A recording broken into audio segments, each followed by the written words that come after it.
Hello, good afternoon, and welcome to Teleislas News with the most important news of the day.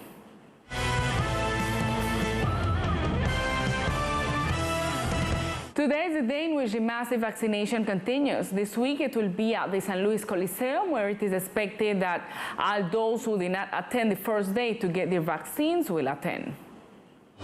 Hello, Lisa. Greetings here from the St. Louis Coliseum, where the mass vaccination process continues. Today is the first day at the continuation of the mass vaccination process. Well, the day really slow. The people that come here to the site, but I know the amount of people where they expect will be the first journey of this mass vaccination process. And when we want to talk to the coordinator of the vaccination of the essay, departmental essay, and she tell we say above like 40 people visit this site during the morning. And this is a amount, well, really no superior for them expectations. The day has been pretty slow. We are waiting for people to arrive. About 35 people have been vaccinated during the morning hours, but we are still waiting for many more because this is a benefit that we are bringing to the island. It is the opportunity that we were all waiting for so that everyone can get vaccinated and achieve the immunity that we so much desire. We have had 5 sites distributed throughout the island. On Friday, we managed to vaccinate 509 people. Yesterday, we vaccinated 594 people, almost 600. So there has been some movement. However, we invite you to come because we have approximately 10,000 vaccines that we have to apply. We also have to take into account that the plenty rain in the island, and this can be one of the reasons they make people know they come take them vaccine. But you also have people too, when they make the rain be an obstacle or an impediment to come take them vaccination or participate in this mass vaccination process where they got right here in the St. Louis Coliseum. Carlos Andres is one of these people. I didn't apply for the first stage because I was off the island, but I reroute my trip here and I came to the commitment. I find it very organized. They have very good protocols for the attention. They are very organized, and I think the organization is outstanding. So Lisa and televiewers, the invitation is for everybody if you make use of this mass vaccination process and got 10,000 doses that have to be applied. So the invitation that for the people can come out. They also got other spots where they can take their vaccine. The hospital, the departmental hospital, and the Man of War Park. Tomorrow and after tomorrow, Wednesday and Thursday, the mass vaccination process is going to be by the Ludic House in the Cove section, and Friday going to be by the Cultural House on the Hill. Saturday and Sunday going to be in the Guinea Hen section. So a whole community who not take the vaccine, who shot at the first or the second vaccine, they are invited.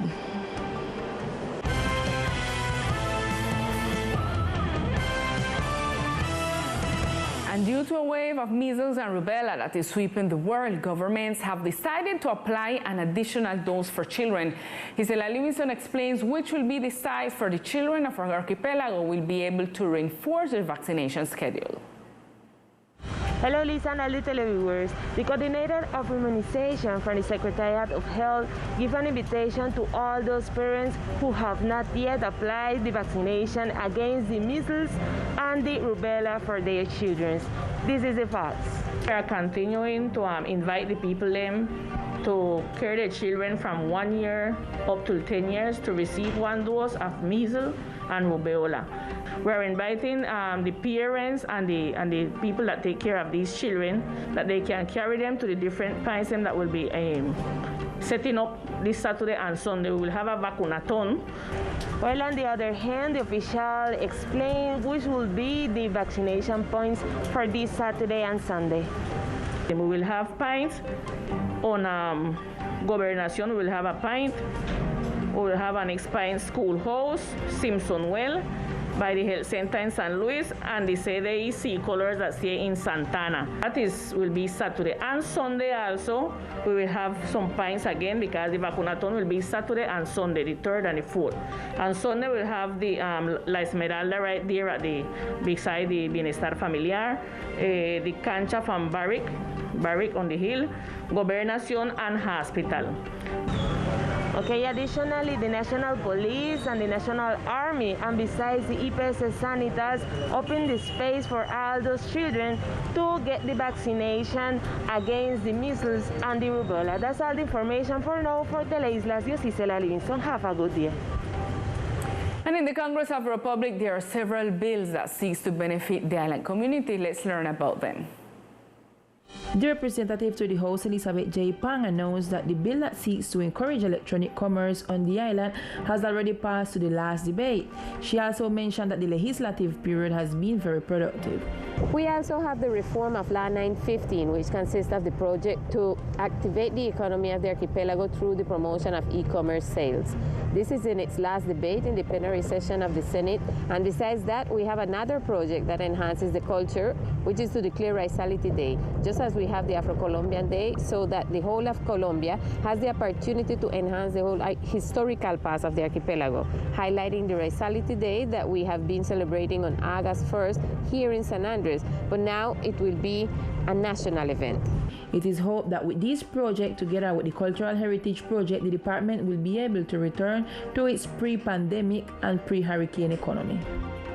And in other news, the government continues to conduct sustainable selective isolation and tracing tests for purpose of tracing patients who had contacts with the virus to identify those positive. Sustainable selective isolation tracing tests, better known as PRAS, continues to be conducted in the department, which seeks to identify and stop the spread of COVID-19. This strategy is being advanced in each of the sectors of the island. The Secretariat of Health delivered a report on this strategy during this 2021 year. En general, para el año 2021. In general, for the year 2021, for the different sessions of testing, 5,209 samples were taken, of which 1,919 were taken in April, yielding a positive 11%, which means that these total samples that were taken in April, 11% of them were positive. During the month of May, 1,934 samples were taken, of which it yielded a positivity of 22%. If we compare April with May, it had an increasing trend of 50%. Now, during the month of June, 1,091 samples have been taken, of which there has been a positivity of 17%. Without comparing June with May, there has been a decrease of almost 20%, but it is not like a significant difference. This week, the local government has deployed the implementation of PRAS strategies in the following areas of the island. Ahora, esta jornada para... The agenda for this week's session are as follows. On Monday, we visited the neighborhood of Vista Hermosa, Las Palmas, and on Wednesday, Guinea Hen. Thursday, we will be in Hillwell or on the hill next to the Posito. On Friday, in Davy Hill, behind the Serrano store. Saturday and Sunday, we will go to the neighborhood of Guinea Hen again. The Health Department asked citizens not to congest the sectors where these tests will be conducted. And we continue with Sylvette Mitchell from the San Luis Coliseum with a report on the COVID situation in the department. As of yesterday, cases have decreased in the last few days. This is a good news. Sylvette, good afternoon. Yes, Lisa, so you see, not only the number of cases in our department, but also the number of people with death decrease here in the island of San Andres, Fort Providence, and Catalina, because in the last 3 days, the National Institute of Health no registered none death for the department. The Saturday, 26th of June, they registered 10 new cases for the department. Sunday, 5 new cases, and yesterday, Monday, that went 8 new cases of COVID-19, and that gave a total of 6,264 new cases of COVID-19 in the department. Up to now, the local administration no give no report of how them here cases distribute in the department, how much cases active, and how much cases also recover in our department. Teleislas News will be aware of all information that be emitted or be informed from the local government about the COVID situation in our islands. And I also want to remind the community that the mass vaccination process, continue in our department. So the invitation that for the people them go and take the vaccine, apply the vaccine. According to the National Institute of Health, there are 47,546 vaccines apply up to now.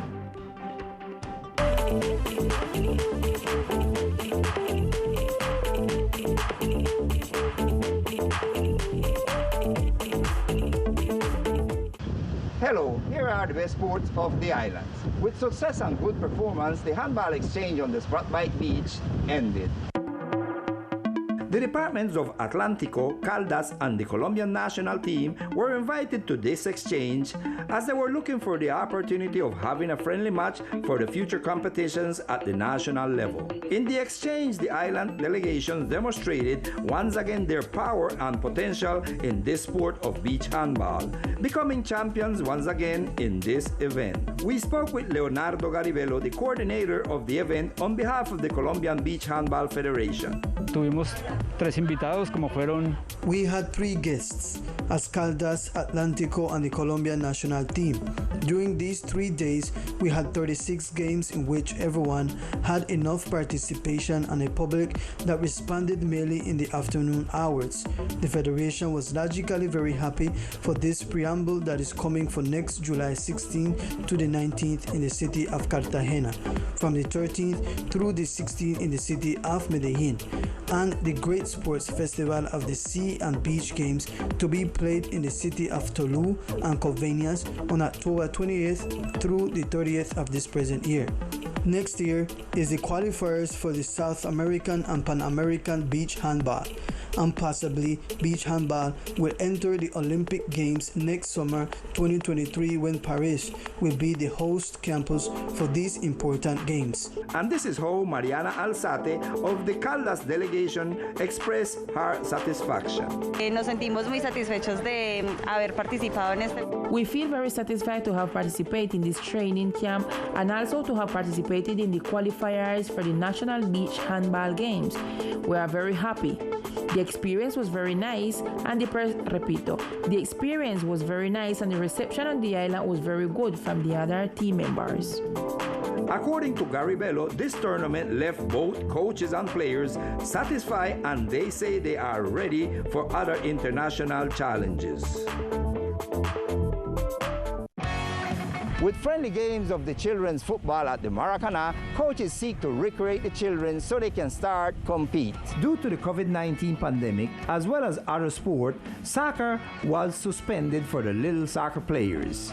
That is why some coaches have organized some friendly matches for the children categories so that these little soccer players can recreate and begin to be in shape for future competitions in this sport.